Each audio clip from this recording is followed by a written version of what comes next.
Croke Park was the scene today when, for the second time in 3 years, Cork and Mayo squared off for the Division 1 football title. It's first up tonight. 12 games played in 2012 and 12 victories for Mickey Hart's Tyrone. Would it be lucky 13 when they took on Kildare for Division 2 honours? The Division 3 and 4 titles were also up for grabs this weekend, and we'll be reporting from both games which took place in Croke Park yesterday evening. And with league football finished, Championship 2012 is just around the corner. We start the build-up tonight on League Sunday. Hello and welcome. Well, it's been an interesting league campaign in football, but this weekend it was all about handing out the silverware. Well, here on the programme tonight, we'll be concentrating on the finals in Division 1 and 2, with reports also from yesterday evening's matches. In addition, we'll be looking forward to the Football Championship, and we'll be doing that in the company of Joe Brolly and Pat Spillane, who join me here on League Sunday tonight. Words of wisdom from the lads in a little while, but first we're going to head to Croke Park for the clash of Mayo and Cork. Now, Cork, of course, the defending Alliance Football League champions. Mayo in the ongoing search for a national trophy in Dublin. Commentator on this one is Darren Maloney.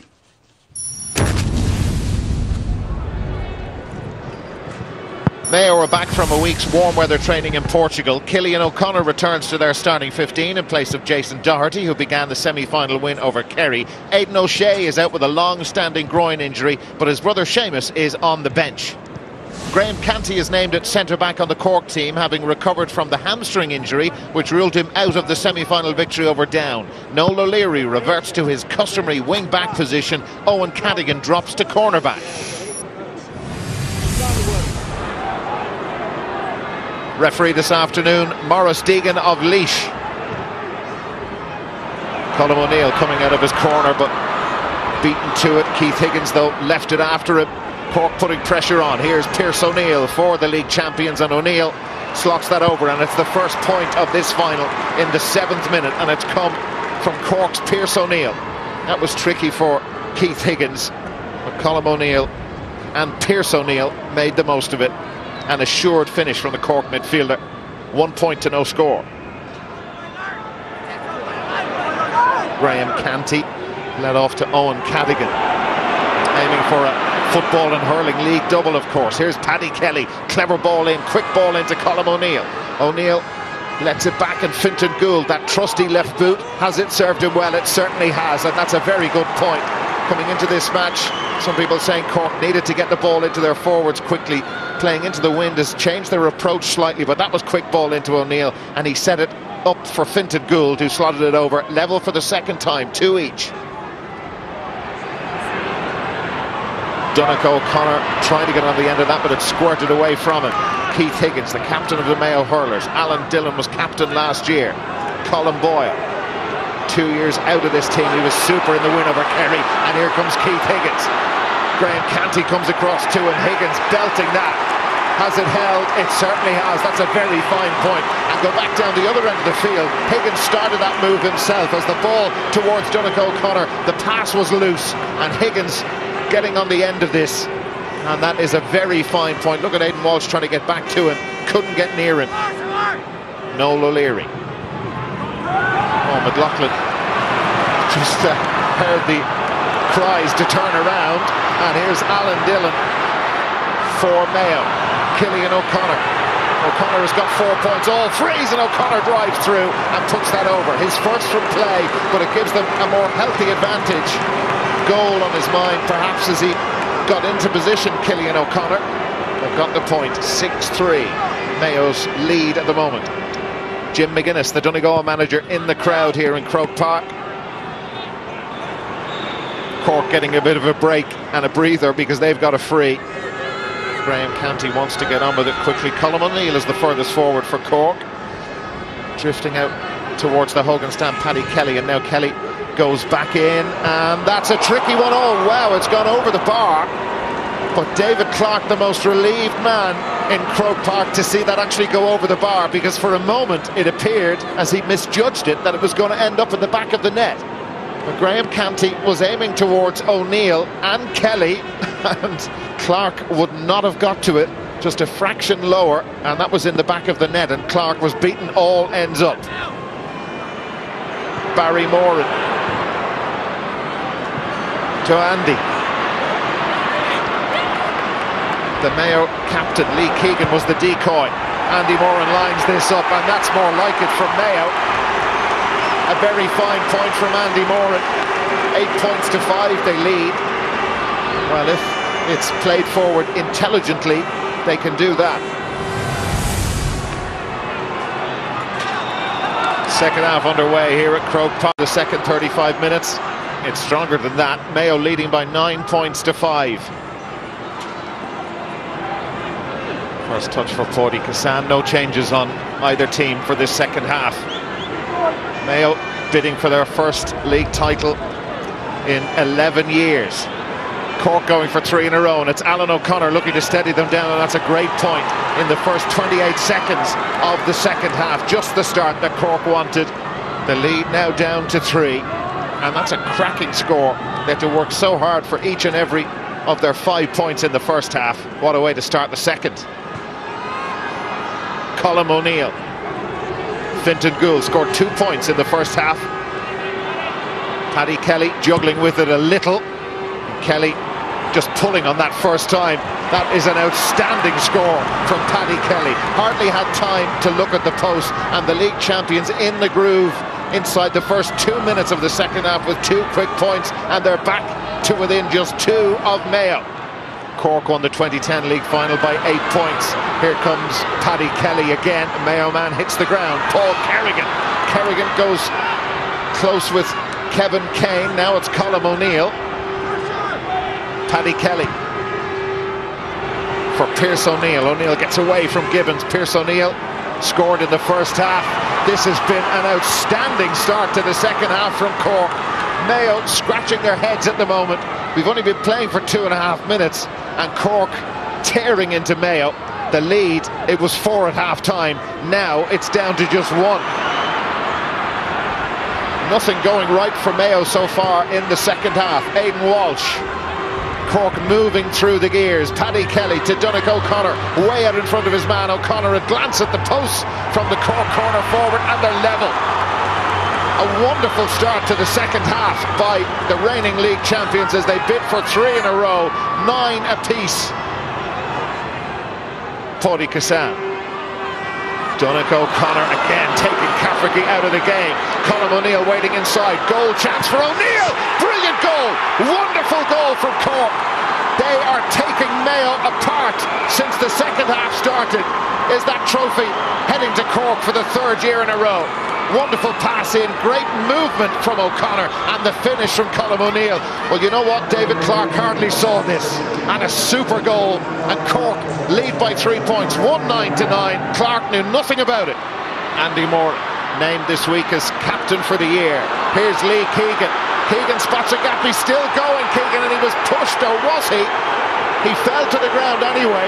The referee was in a good position to see this. The replay will be interesting. First instincts, Keegan was pushed as he burst through.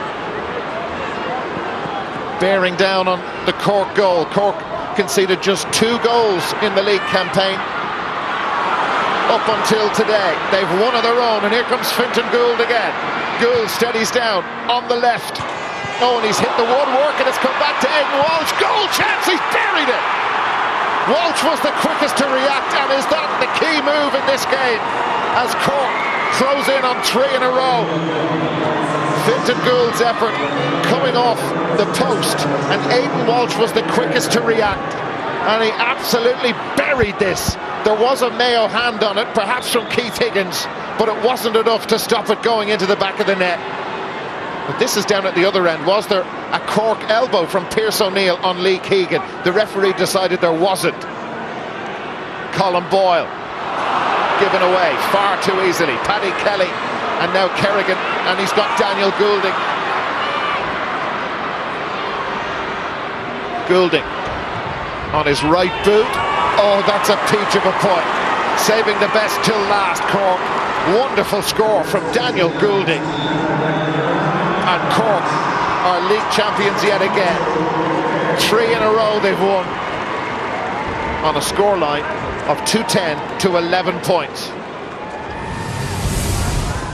Disappointed with how we played. we weren't at the tempo that we can sometimes play with, and Cork took full advantage and were stronger than us and got their victory in the end. Ideal way for you to prepare for the championship now? I don't know about ideal, because we're in the same position this time last year, walking out of here, and maybe the year didn't finish so good for us. But look, it's not a bad place to be in, and we're well pleased with the victory today. But we're under no illusions that the 10th of June is where championship starts, and we're going to have to be well up for that. Yeah, Cork then retaining their league title, a second win over Mayo, of course, in the final in 3 years. And Pat Spillane, you have to say, in fairness to Conor Coonahan and your neighbours down there in Cork, they've picked up an awful lot of silverware under him the last couple of years. It's an amazing record, amazing consistency. 3 Division 1 titles in a row and a Division 2 title. So 4 National League titles in 4 years. Brilliant. And what you saw today is exactly what you've seen from Cork over the last couple of years and why they've been so good. Physically very strong. They're a very athletic team. They play as a team. They're hard-working, defensively brilliant today. I mean, particularly in the first half when they were against, Mayo had a strong wind and they confined Mayo forwards to 2 points from play. They've conceded 1 goal in the entire league. That's some record. And then the forwards, bottom line is Cork had better forwards than Mayo. Cork's forwards scored 2 goals and 5 points. Mayo's forwards today scored 3 points from play. As Ted Walsh would say, Cork won today without ever coming off the bridle. And obviously, Joe, equally impressed. I mean, Cork got stuck into them, and the truth was that Mayo really couldn't live with it at all. And, Cork's half-backs and midfielders are brilliant ball winners, but not playmakers. And the key to the second half, of course, was to get Cork's inside forwards on the ball. And that's where Patrick Kelly was so important. I mean, at the start of the second half, he really just took over the game. Cork's first 3 scores came from him. He scored 1 himself. And he sort of... say the problem is that they've gone with half-backs and midfielders who aren't playmakers, so that's where Kelly is so important. And today, his vision's great. He always looks up, gives beautifully weighted passes, and was absolutely central in that important period just after half-time when Cork blew Mayo away.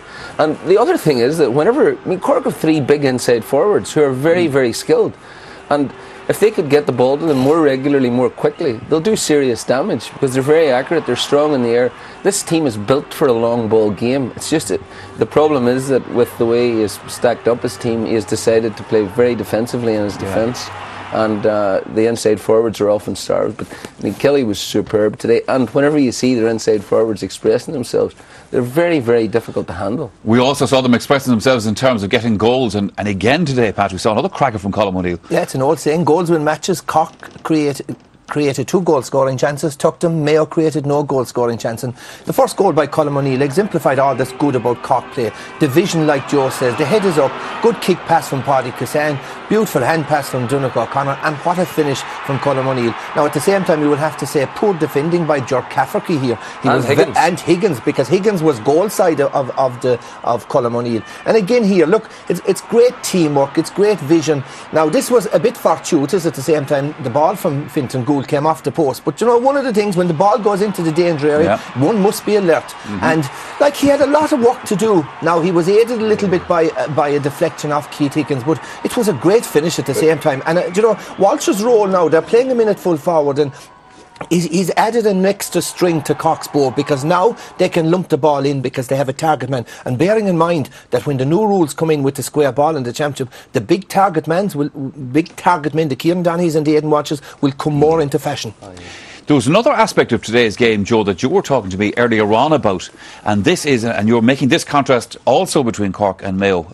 Honestly, you were saying, of endeavour by Cork, I just think, a bit of gamesmanship in the match as well. Well, I think that's right. And I think, for example, if you watch the teams that are the role models nowadays, like Cross McLean, and Cork, for example, Cork footballers, absolute honesty, and they play with the right sort of passion and the right integrity. I mean, just watch what Donald Vaughan does here. I think it's an absolute disgrace, and he ought to be humiliated by watching this tonight. Pádraig Duffy and Liam O'Neill have both made the point that there's a problem with the manliness starting to seep out of the games. Just watch what he did there. I mean, how anyone could do that? You'll never see it in hurling because they stand tall. And I was really very glad that Cork did what they did to them eventually, having seen that, because I can tell you I was sitting with the whole crew watching it and there was a gasp from everybody there to see it.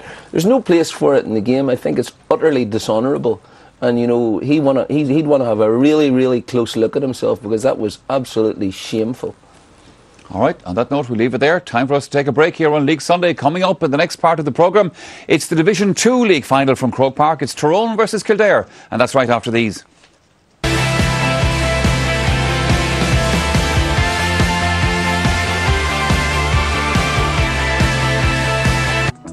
But you're welcome back to League Sunday. Now, a little bit later in the programme, I'll be getting the thoughts of Joe Brolly and Pat Spillane on this year's football championship. But 4 months into 2012, and Tyrone have certainly been the team to watch so far. Unbeaten in all outings coming into today's Division 2 final against Kildare. Now, for their part, the Lily Whites made it into today's decider after a crucial result against Galway in their last outing. Your commentator on this game is Marty Morrissey. In the Gaelic football world, they are the talk of the country, with an unbeaten run that now stretches to 12 victories in a row. Their journey began here in Croke Park against today's opposition, and much of the praise centres on the half-back line of Cathal McCarran, Peter Hart and Damien McCall. Aidan Cassidy and Colm Kavanagh have formed a strong centre-field partnership, while the attack is led by three of the biggest names in Tyrone football: Sean Kavanagh, Owen Mulligan and Stephen O'Neill. It's time for Kildare to step up to the mark today and win a trophy. They certainly are good enough, as John Doyle leads them into this Division 2 final from wing forward. All-star full-back Mick Foley now resides in the middle of the field alongside Pádraig O'Neill, while Morgan O'Flaherty has settled well at centre-back. One late change sees Brian Flanagan out, Eamon O'Callaghan in. Mikey Conway is named at 11, while Tomás O'Connor remains the target man at the edge of the square. Kildare will, of course, say that they've been very unlucky over the last number of seasons, with some refereeing decisions going against them and just at times going downright unlucky. But that seemed to change in Pearse Stadium in Galway when this man scored a late penalty to draw the game, and Kildare gained promotion and a place in this final. Good score by all-star footballer and captain of Kildare, Johnny Doyle. Flicking it forward. Cathal McCarran. Dromorna. Into the centre. Good ball. Fires Aidan Cassidy. Breaks down one challenge. Feeds a man who can easily score. Owen Mulligan is the name. Point for Tyrone. Well created by Cassidy, midfielder. Nicely finished by Mulligan, the corner forward. Picked up by Aidan Cassidy. Coming through the middle, lays it off, fires Niall McKenna. Centre half forward is Mark Donnelly, and there's an equaliser. There is a sense of dash and organisation by Tyrone that's impressive, to say the least. Sean Kavanagh gives it quickly, fires Mark Donnelly, looking for the overlap. Donnelly makes the bit of space. Coming through is Colm Kavanagh. Four Kildare players that like a wall there around them. Good defensive play by Kildare. Tyrone have to work hard. Is that good enough? It is for the umpire to bend his back and wave the flag. Off the boot of Niall McKenna. But boy, did Tyrone have to work hard for it. Good shot though by Niall McKenna. Tyrone swarm their opponents, but they're standing firm, not lunging in. Eamon Callaghan, here's Tomás Conner. That's a pretty good ball. Is there an overlap? There is. James Kavanagh, here's the kick. Here's the point. Good patient play by Kildare, where there was no immediate incision available. They held on to it and waited patiently. Really good score. Sean Kavanagh.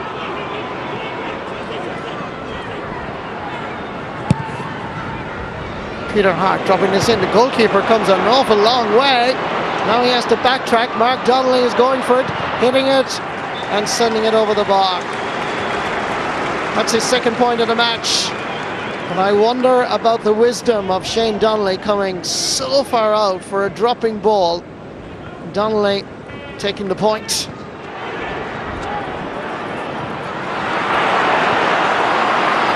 Kildare doing a bit of a Tyrone in it. Hunting in packs. Ball sent in by Eamon O'Flaherty towards Tomás O'Connor. Gets a touch to it. He's there again. Can he get a third touch? He can! It's over the bar, but Tomás O'Connor at full forward is posing serious problems for Tyrone. The work rate by the big lad from Clane is quite phenomenal here. And the tenacity of the Kildare defending is admirable. Here comes that long ball. Watch for full forward Tomas O'Connor. Got one touch, got the second touch. He had to get the third, and it was flicked over the bar. Mark Donnelly. Colm Kavanagh. Back to McNabb. Owen Mulligan. Sorted. Got it by Stephen O'Neill. Hits the umpire. And Stephen O'Neill can hardly believe it. He should have took this one home. And it was that close. Niall McKenna. Nice ball for Stephen O'Neill. Trying to get away from Ollie Lyons. O'Neill shows his class with his second point of the match and his first from play.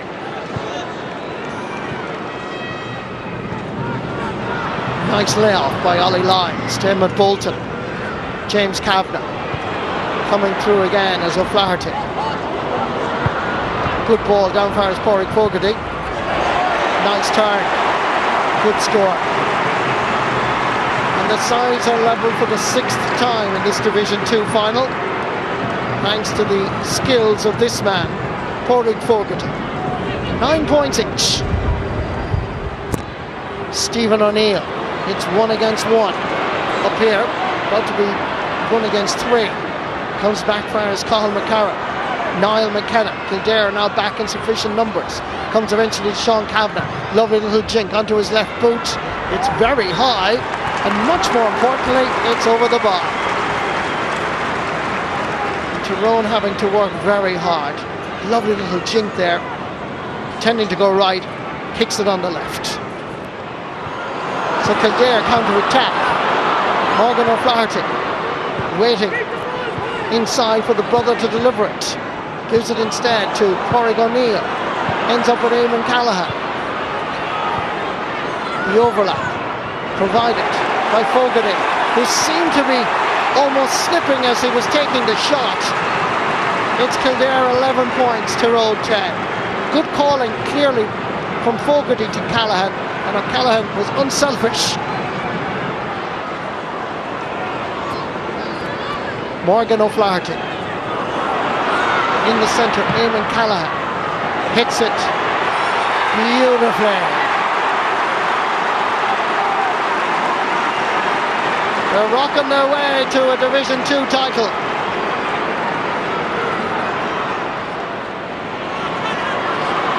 In the centre, Eamon Callaghan managing to get it forward for his own O'Flaherty. Emmett Bolton. In the centre is James Kavanagh. Getting by the initial challenge. Flicks it over for his Pádraig Fogarty. What a substitute!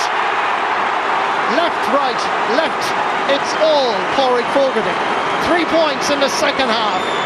He is no doubt a super substitute for Kieran McGeeney and for Kildare. Kick out goes to a Tyrone man, but the Division 2 trophy goes to Kildare. This is a sweet victory for these boys and their manager Kieran McGeeney. They bring a national title home to the Curragh of Kildare. The full-time score in this season's Division 2 final: Kildare 16 points, Tyrone 11.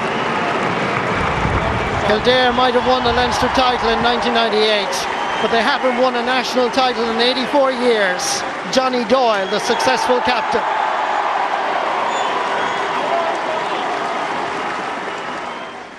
Yeah, Tyrone's unbeaten run comes to an end. The Division 2 league title heads to Kildare. Joe, one of the things about today's game was Kildare were beaten by Tyrone in the league proper. Yeah. But you were fascinated and interested in the way that Kieran McGeeney looked at that and then counteracted it today. Well, Tyrone perfected by 2008, they perfected this thing of breaking through the middle. There's a scoring column in front of the goals. They shoot from about 25 yards out. The inside forwards clear out.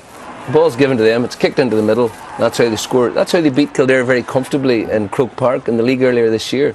That's how they won the All-Ireland in 2008. You'll see Mulligan drifts out the wings. A man comes through the middle, usually Peter Hart, because Peter Hart's now playing at centre-half back. He's not really a centre-half, but he kept attacking through the middle. He scored one goal, set up the other.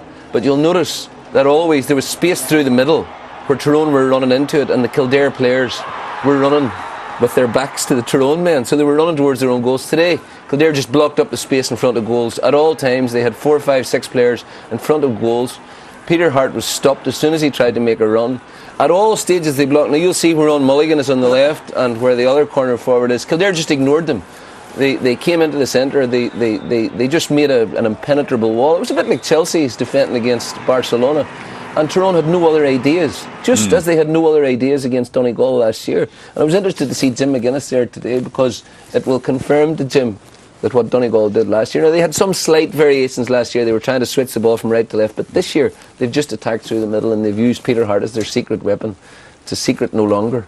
Also, another thing, Pat Spillane, from Kildare's point of view, it's also a help if you can bring in a lad wearing number 22 in his shirt and he scores some very important points for you in the second half. Certainly, the words... I thought you were going to say he's not from Cavan. The words impact sub are used probably too often, but this fella, Padraig Fogarty, certainly played the role of an impact sub today. Remember, the starting 6 forwards for Kildare today scored 3 points on play.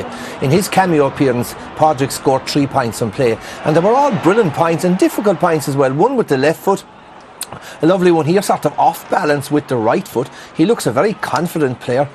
And then the third, that was a good point, 35 metres out, and the third point with his back to the goal and swinging it over, very impressive. And not alone did he score 3 points on play, but he was also fouled here, we'll see in this clip, and he shows great confidence in this and great composure. So, no, he wasn't panicking, he was selling a dummy, he was taking the defenders on, and he was fouled, which led to free. So look, it was an impressive performance from Kildare today. They're a very honest, hard-working, well-organised side, but bear in mind they're just back from 10 days collective training in Portugal, so that would give them an edge. Now you look at Tyrone, 2 things about Tyrone. I still think they're a team in transition. 2 years ago, I think that the team should have been dismantled 2 years ago after being beaten by Cork. They're a year late in dismantling this team. They lack sparkle, pal. That's number one. And number 2 here, and as Joe alluded to, like Barcelona against Chelsea last week, they didn't have a plan B. Their plan A was to run through the middle. There was a brick wall of Kildare players, and they didn't have a plan B to put it out to the wings. The good forward lines of Kerry, Cork, they don't or kick Dublin, the ball at all from their defence. The good forward lines of Kerry, Cork, Dublin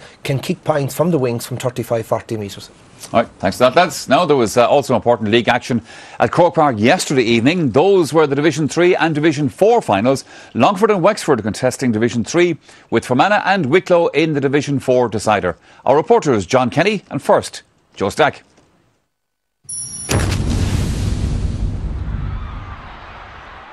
Both Longford and Wexford arrived into Croke Park for this Division 3 decider on the back of impressive league campaigns.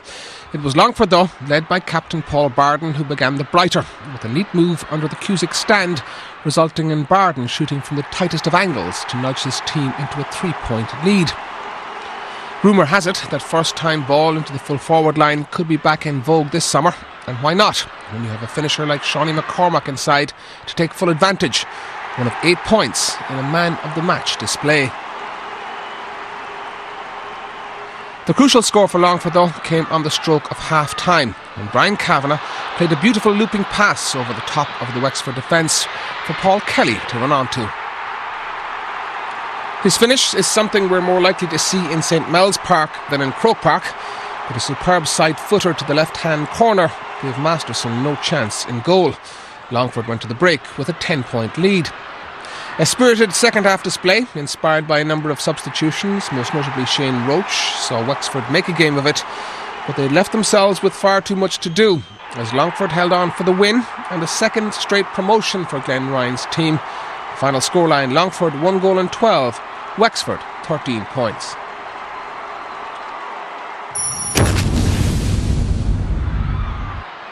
The second meeting of the sides in Division 4 this season, with Fermanagh winning the opening game by 11 points to 9, and it was Fermanagh who jumped out to an early lead, helped by a point from Barry Mulroan. But Wicklow got on top and scored the opening goal of the game when full forward Shawnee Furlong showed great presence of mind to sidestep his marker before planting the ball past Ronan Gallagher in the Fermanagh goal. Delight for the Wicklow supporters, And a great finish by Furlong.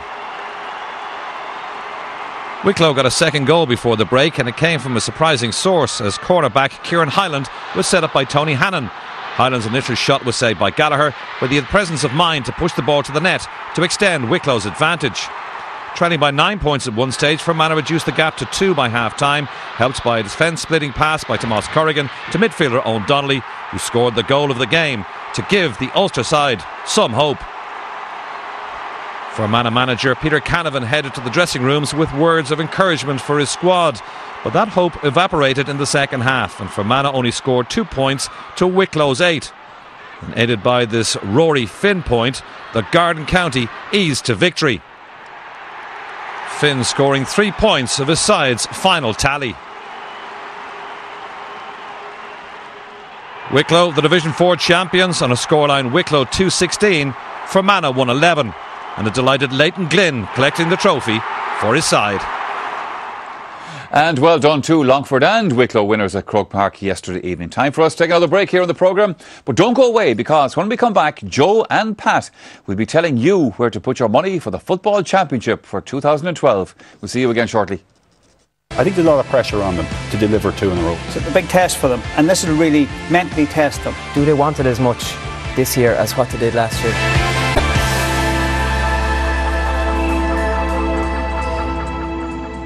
Now, apart from all of the sport here on RTE Television, you can, of course, keep up to date with all the latest events on RTE Radio. And that's exactly what Sport at 7 do, Monday to Friday every week. So why not join David O'Mara tomorrow evening on Radio 1. But now the national leagues are drawing to a course of close for another season, and that means that the championship can't be far away. Now, in a moment, the thoughts of Joe and Pat on what lies ahead. But before we hear from them, Marty Morrissey was tasked with canvassing some other opinions ahead of what promises to be another special summer for Irish sport. This man has got great pace. Here he goes. Tishkov here beautifully. What a goal. That's an absolute peach. Alan Brogan sent in. McMenamin dodging. McMenamin scoring. There's a point between the teams. With the angle about 45 metres. Here he comes to win the All-Ireland. Cluxton. He's put it over the bar. It's all over. Dublin have won the All-Ireland. The most dramatic, the most wonderful of finishes.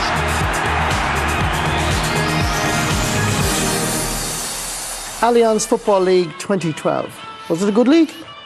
I'd say the big thing that came out of the league to me was that Dublin, who were All-Ireland champions, didn't beat any of the teams were in the semi-finals of the league. I think that the league, you've managers coming out saying that they're not too bothered about the league, players saying the same thing, like it's the second most important competition at inter-county level, and you've people treating it with contempt. So how serious are they taking like the second most important competition? Kerry are the best team, still the best team in Gaelic football, let's face it. Dublin are All-Ireland champions, but Kerry are the best team, and I think they re-established that during the league. While Cork were a little bit ineffective early on, they did come strong, and after the Mayo game they really poured it on in the semi-final.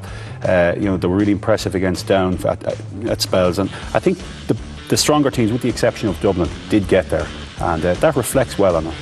So let's talk about the Dubs and the championship. They're All-Ireland champions. Here he comes to win the All-Ireland. Cluxton. He's put it over the bar. Are they going to do 2 in a row? I think it's a big year for Dublin. It's a big test for them, and this will really mentally test them. Because sometimes I feel they don't like getting their hands dirty, Martin. I think there's a lot of pressure on them to deliver 2 in a row. There will be a lot of pressure, and that's where they may just ultimately fall down. Like, desire is the one big thing winning an All-Ireland. I think they have their All-Ireland now, they'd waited so long. Do they want it as much this year as what they did last year? They didn't show it during the league, whether they come in the championship with a higher intensity. Now they have their All-Ireland, will they bring that to the table, again this year for the championship? That's the question. But who will stop them in Leinster? I think it could be mapped out for Kildare. I have to say, in a one-off Leinster final against Dublin, this team has been developing, and sometimes we make the mistake of expecting too much from Kildare. But I think a Leinster title would be a real prize for this team on the journey that they've been with Kieran McGeeney over the last 4 years. I think McGeeney has taken them further than maybe the bunch of players. I don't rate them as highly as people rate the players themselves. I think McGeeney's done a tremendous job with them, take them that far. Yeah, it's a big year for them. They need an inside forward that can get you like 4 or 5 points from play. Cavan is a good player, but he's a midfielder with his club, and he's more natural half forward. They don't have a dangerous corner forward. The big lad Flaherty, full forward, and for someone to feed off him. Doyle's not a corner forward, Callahan's not a corner forward. They don't have that.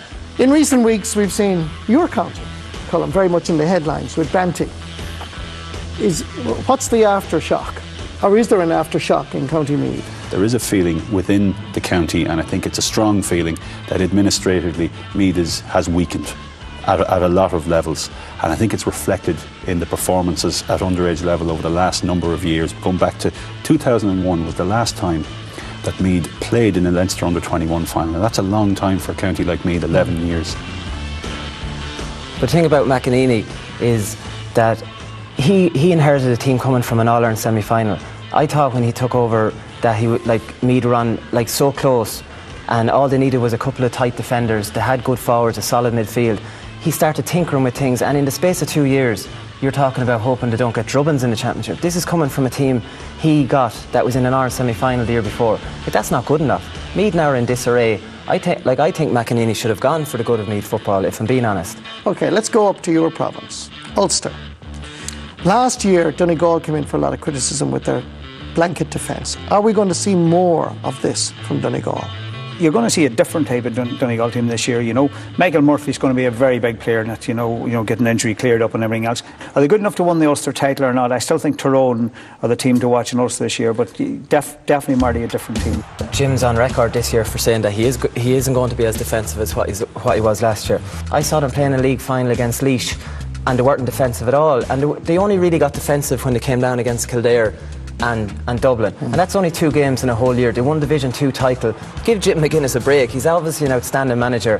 I know him from when I was down in Tralee in college. He's an inspirational type of person, never mind manager.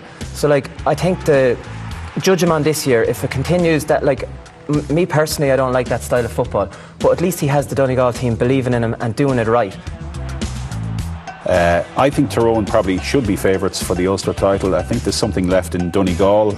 Certainly there's a lot left in Donegal, and they will improve. And I think if Michael Murphy hits any kind of form, as if he can shake off this injury later, if they can hang on, and I think Donegal could defend their title this year. Let me just move slightly south, westwards. Galway and Mayo, are they the 2 top contenders for Connacht? I'd love to see, of all the counties, if Donegal don't win an All-Ireland, I'd love to see Mayo win an All-Ireland. The Mayo people deserve an All-Ireland, probably. But you have to win it. I think they have a chance this year. They're in the top 5 in the country, or 6 in the country. They're thereabouts this stage. I'd go say Mayo probably in Connacht. So you're going to go for Mayo, you're going for Roscommon? No, I go for Mayo. I just said Roscommon would be in the shake-up, but I don't think they'll win it. I think Mayo as well. They look the form team. Yeah, I think Mayo too. Look, I think they're a highly athletic team. I think Galway are a year or 2 off where they are going to be. I think they will be a very strong team on the basis of that under-21 team and with some of the minor teams that they've had in recent years. But I do think Mayo have positioned themselves very well for this year. Munster. I presume you're all going to vote for Clare in this one because I'm here, but have Cork and Kerry any chance of winning the provincial championship? I suppose the thing about Cork, I'll say about them, is I love watching Kerry playing football and I love watching the Dubs playing football. Cork doesn't excite me, the way they play their football. Cork, to me they're number 3 in the country at the minute. I'd love to see them play more exciting football and enjoyable to watch. Yeah, I completely agree with Martin on that one. Cork don't excite me either. They don't really have any players as a neutral. I've nothing against Cork. They just don't have any players that I would follow, or no one like a Paul Galvin or a Gooch or these fellas that kind of excite you and flair players with a bit of personality. You might never have to kick a ball playing on the Cork team unless you play in the half-forward line up. I love watching Kerry play, like Meath, in the late 90s, teams like that kick it in and have got top players. As a neutral, I can't take to Cork really at all. I think it's almost as if it's Cork's turn. Kerry have won the last 2, so I think Cork for the Munster title. Kerry through the qualifiers, bit of momentum, and they'll be right there at the end. Let's talk about the championship, the provincial championships. Are they outdated? Do they belong to the last century? Is it time for us to move on? I think it does need to change. Players deserve better than so you'd be against the provincial system? I'm totally against it. I think maybe it should be kept as a warm-up competition for the people who don't want to lose it. But the All-Ireland series should be completely changed. The people in the provincial councils will love you, Colin Parkinson. I like the idea of 4/8 if it's going to be like that for a bit of balance. I don't think it's ever going to happen. So the only other real option is to break it all down and really go for that 8 groups of 4, because the counties are tailor-made for it. Are you, as prominent GAA people, are you guys happy with the marketing strategy of the GAA, particularly with championship looming around? We're up against it. We're up against it this summer. We could end up with Leinster and Ulster in the European Cup rugby final, and we've got the Olympics coming up where hopefully Ireland do well in that there, and we've got the European Championship. So this is a big summer, and this is a big test for the GAA. In the past, we probably have to say, we didn't have this. We were always number one sport, and we were there. It's changing rapidly, and now we've got to act. Okay, let's talk about the 2012 championship as it stands. What are going to be the burning issues? Will referees be again the centre of attention and criticism? It's probably the poorest I've seen the standard refereeing at the minute in the country. Now maybe we've lost a look at the older referees that were, use common sense and everything else. I think we have a lot of cynical fouling going on, and I think we'll stamp it out. I think what has to happen, come into the GAA, is carry the yellow cards. So if you get 1 and 2 yellow cards, you miss the next game. I think incentives need to be given to ex-players to become referees. They've played at the top level. They know the tricks of the trade. They know how to deal with players. Like a lot of these refs have never played the game, and you're learning rules, but you don't know how to, understand them, or you don't know when a player's tricking you. So, Colin Parkinson, would you like to be a referee? It depends how much you pay me, Martin. If I'm being honest. You'd have to get an incentive because it's a thankless job. I'm not going to lie, but if you want standard refereeing to improve, I think there's incentives going to have to be there for maybe ex-players that come out of the game. They usually go into management. Maybe try and get them into refereeing. I think it would improve the game no end. We're heading into the championship. Give me one thing you don't want to see, one thing you want to see in the championship of 2012. I'm not going first on that one. Well, think about that. You have to think about that one. Yeah. Give me something you don't want to see. Give me something you really want to see. Don't want Offaly to win a game.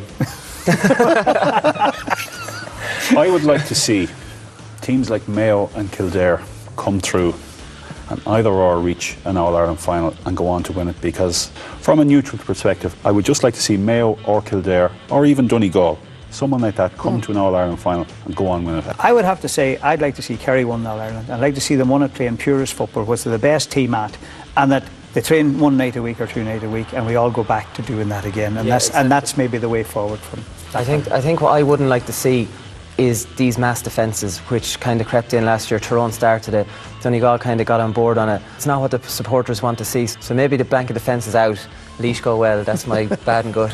Okay, gentlemen, it's time to vote. Who's going to win the All-Ireland football title next September? I'll say Kerry, because to me they're the best footballers in the country. Double that, multiply that by 2. Kerry as well, they are the best footballers, and as a lover of Gaelic football, you want to see the best team win the All-Ireland, and Kerry are the best team. Colm Keys. I'm tempted to make it a treble, but I think Cork might creep back up on Kerry and Dublin this year. I think when they get all their key players that they were missing last year, I think Cork may just win the All-Ireland title with a little bit more style. 2 for Kerry, 1 for Cork. The All-Ireland is going to Munster, according to our panel. Martin McHugh, Colin Parkinson, Colm Keys, thank you all for joining us on League Sunday. Yeah, so Marty and his mates have had their say in it all. Let's hear what Joe Brolly and Pat Spillane have got to say about it. None of them taking Dublin to retain their title. Let's start with Dublin then, Pat. Yeah, well, there's 3 teams in contention, the same as last year: Dublin, Kerry and Cork. Dublin won the All-Ireland last year. People in Kerry will say they were handed an All-Ireland, but that's beside the point. Dublin were the All-Ireland champions. They won it because they were very well organised. They were the fittest team to ever hit Croke Park on All-Ireland final day, and they had 2 marquee forwards, right? The problem for Dublin this year, if anything happened, either of the Brogans or the 2 Brogans, take out the 2 Brogans and they're an ordinary team. The big problem, Michael, there, trying to put back-to-back All-Irelands, is trying to replicate the intensity and commitment and tempo and work rate that you gave the previous year. The team that you played on did that all the time. Kenny Hurlers do that all the time. Why can't Dublin? But they were exceptional because teams. we were by a million miles the best footballing team in the country, the same as Kilkenny are by a million miles away. There is no great footballing team around at the moment. Dublin won the All-Ireland last year because they were very well organised and superbly fit. Now, we saw them during the league and they didn't bring that intensity and that tempo to the game. And when they don't bring that intensity and commitment and work rate to the table, they're a very ordinary team. And I think one of the problems is you'll start back training at the start of the year, and you know what's ahead of you, the sacrifices and the workload, and you'll get bad thoughts cross your mind on bad nights saying, what's in it for me? Another medal, a couple of good piss-ups and a holiday. And to some players, they mightn't give only 99%. You give 99% and you'll fall short. Dublin will be there at the business end, but Dublin will not win the All-Ireland. Yeah, but you see, Pat said that Dublin won last year because they were fit and they were well organised. Does that mean they can't be fit and well organised this year? It was more than that, but I think that what he was saying is that, and it's right, they had a day of days. You know, it was just an unforgettable day. I mean, it was an errant hand pass that made it all possible. I mean, Kerry were cruising, and you know, Kerry are a better team than Dublin, but you know, Dublin made their own luck once they turned that ball over and scored the goal. I mean, it was an unforgettable day, and the problem is to recreate that, because, you know, there is no doubt that there was a great exhilaration and a great desire and all of that, and it's different now this year. It's just different. You know, teams like Kerry can perform at a level like that year in, year out, because they're really just set up to perform like that. It's going to be more difficult for the Dubs, but they'll be there or thereabouts, because in Leinster, Kildare still lack the X factor, unless they can, which is always they could always persuade Colin Cooper to make the 280-mile round trip and give him an address in Staplestown or somewhere. You know, that type of thing. They need that X factor, and as things stand at the moment, so Dublin are going to be there and thereabouts. They're not going to win the All-Ireland. If that's the case, then is it going to be Kerry or Cork, because they seem to be the next choices? I think it's most likely, you know, because Martin alluded to the fact that Kerry are the purest. Yes, they are, and they can be. They're the most skillful team in the country. But unfortunately, for the last couple of years, and last year's All-Ireland, they're falling into the trap of being negative, playing too deep, the short passing. It costs us an All-Ireland, solo running. If Kerry go back to basics, what are Kerry good at? Kerry are good at two things. One, they're brilliant foot passers. They're very comfortable on the ball. That's number one. Number two, Kerry have the best set of forwards in the country, and they must place faith in them. They must get the ball in. They must have Donaghy at the edge of the square. You take the best forward in Ireland, Colin Cooper. He got on the ball last year 11 times in the All-Ireland final. 6 of those were in the middle of the field. So if we're going to be positive and play more, be more positive, be more proactive, and take the game to the opposition rather than retreating back, and rather than playing this slow, ponderous game, believe in traditional Kerry values, and Kerry can win. Could you imagine, Pat, how devastating Kerry would be, for example, if the like of Tony McEntee had them for 6 months? Because they're all great kickers of the ball. Tony said this to me himself, and he says, they're such great kickers of the ball, they're such great catchers of the ball. And yet, for example, you see Declan O'Sullivan spends a lot of his time in the half-back line, solo running with his head down. Is this not a point that the modern game of football forces them into a different style? No, you just can't be playing the kind of football that they were playing when Pat Spillane was playing back in the 70s. But you harness the football that you've got for your individuals, and Kerry have great individuals at kicking the ball. I mean, just to give you a simple analogy, what Cross do with blanket defences is they don't run the legs off teams. They kick the legs off teams because they're very accurate kickers. Yes. They kick the ball 50 metres. Kerry have loads of boys that can do that. Plus, they've got the best high fetching and playmaking full forward in the country of the last 10 years. And they've now stuck him at wing half forward. I think tactically it's wrong, and that Jack O'Connor wants to look at that again. But they're still the most likely team to come through. Your neighbours Cork won the All-Ireland 2 years ago, kind of took a bit of a year off last year in the Championship, if you want to put it sort of that way. Will they bounce back? They will, and again they'll be there at the business end. I genuinely believe probably they'll beat Kerry in the Munster semi-final and win the Munster. The big Cork tick a load of boxes. Like, they're a very consistent team, physically the most imposing team in Ireland, the most athletic team in Ireland. What I see a problem with Cork is that they're inhibited, and they don't play to their strengths at all. They play a ponderous short passing game at times, and they don't move the ball quickly enough. You take the ply of playing Aidan Walsh at full forward. They're playing him at full forward, but they're leaving him there for 5 minutes, and they're not playing the ball. And I think if Cork be a bit more positive like Kerry, Cork can win the All-Ireland, because they're a good side. But the only thing at the end of the day, Joe, at the end of the day, if Kerry play Cork in Croke Park, whether it's a quarter-final, a semi-final, or final, Kerry will always beat Cork in Croke Park, because they have the quality forwards that Cork can't defend against. Let's just, and we're running a bit short in time now, so let's just very briefly expand it beyond that. If it's not going to be Dublin, Kerry or Cork, who else might sneak in there, Joe? Well, I think Toronto don't have the sparkle of old, you know, and teams are onto them now. You know, Dublin were onto them last year, Donegal were onto them, Kildare are onto them now. You know, and they just don't have the sparkle of old. Donegal are very, very hard to beat. Of course, it is absolutely dependent on Murphy's fitness. He is the key to it all. As we saw, you know, this year in the league, in the matches that he didn't play against Cork, he played one game against Cork. They destroyed Cork, and he scored 1-4, 1-5. Michael, Kildare will be very close. Kildare will be very close. They will come up. They will be very close. They'll be there at the business end. They're probably team number 4 in the country. They'll come up short because they don't have the flair forwards that can win a game. Donegal will be there or thereabout, but Donegal need to have a plan B this year. They need to be more positive. They need to be more in attacking mode. And I watched them during the league, and I didn't see that. So I think second season syndrome. They know how Donegal are set up now, and teams are cute enough. They'll find ways around it. All right, lads, it's going to be a fascinating summer, but I'm afraid that's where we're going to have to leave it for this week. And I hope all of that was a bit of a help to you. Just a reminder that we are back again in a week's time. That's for the conclusion of the Alliance Hurling Leagues, and in that programme we'll also be taking a look ahead to the upcoming Hurling Championship. 8 o'clock here this night week. And as usual, of course, there's also coverage of the league final on TG Cahir on their GAA Bio programme on Sunday afternoon. Well, I hope that you can join us again here on League Sunday in a week's time. For now, just time for me to thank Joe Brolly and Pat Spillane for their contribution here on the programme tonight. Enjoy all of the sport on RTE television during the week. In the meantime, take care.